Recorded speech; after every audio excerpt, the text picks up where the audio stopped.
No, you can't not just go look up focus groups to get more details, because there's going to be legitimate focus groups. Like, they're just a potential for focus groups that could be like a hostile takeover or a mindfuck or something. So if you look up focus groups, there's going to be focus groups that you're not wrong if you participate in. But if I relinquish that word, then it'd be a deteriorated form, then a different level. Then we're like, oh, okay, then you're not on this wavelength, you're on this wavelength.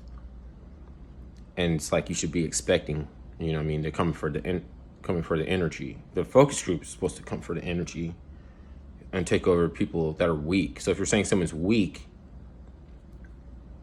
I can't call somebody a coward if they're fucking hanging out the window, fucking spraying fucking, but I mean, that's like, you don't have aims or anything like that.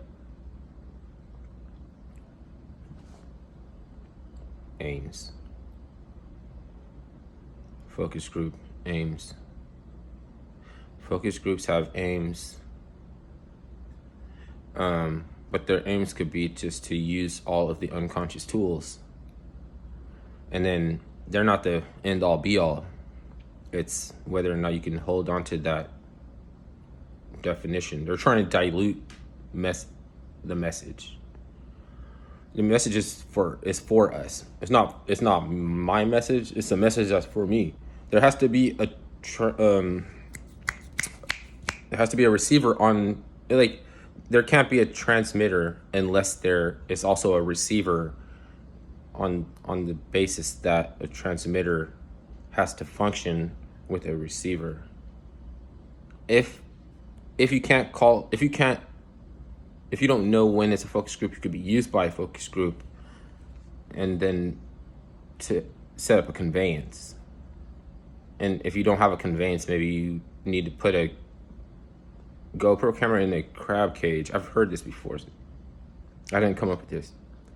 Because you need to be able to call it a crab cage. If you didn't see how many crabs were in the cage before you pulled it up, then maybe the crabs are only hanging on because out of frustration. Because you know how crabs get angry and shit, and then something's trying to elude me, like fucking, and they just hold on to the crab cage. It's not really a trap, so you need to put it. It's like for the conveyance. It's like the epistemology of an argument is sometimes maybe postulations.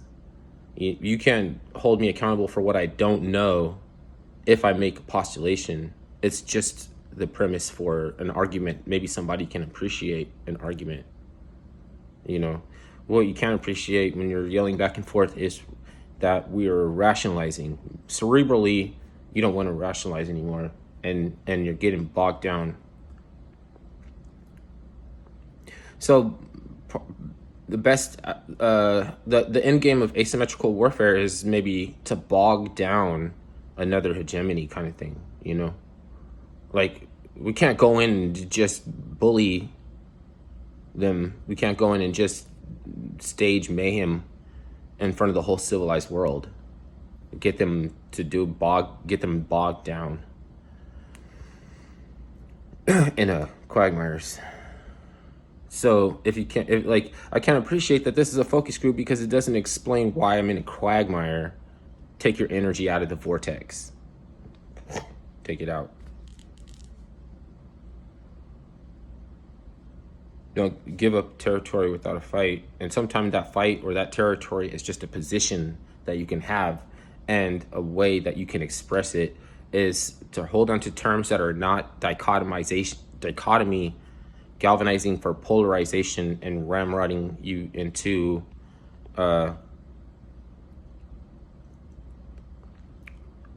one of two sides of a dichotomy. It can compartmentalize, and then you will not be able to break out of the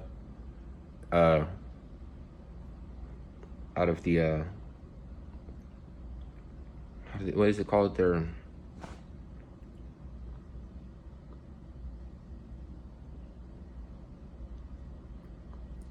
The predecessor. Like, you won't be able to break out of the those contributions of your predecessor.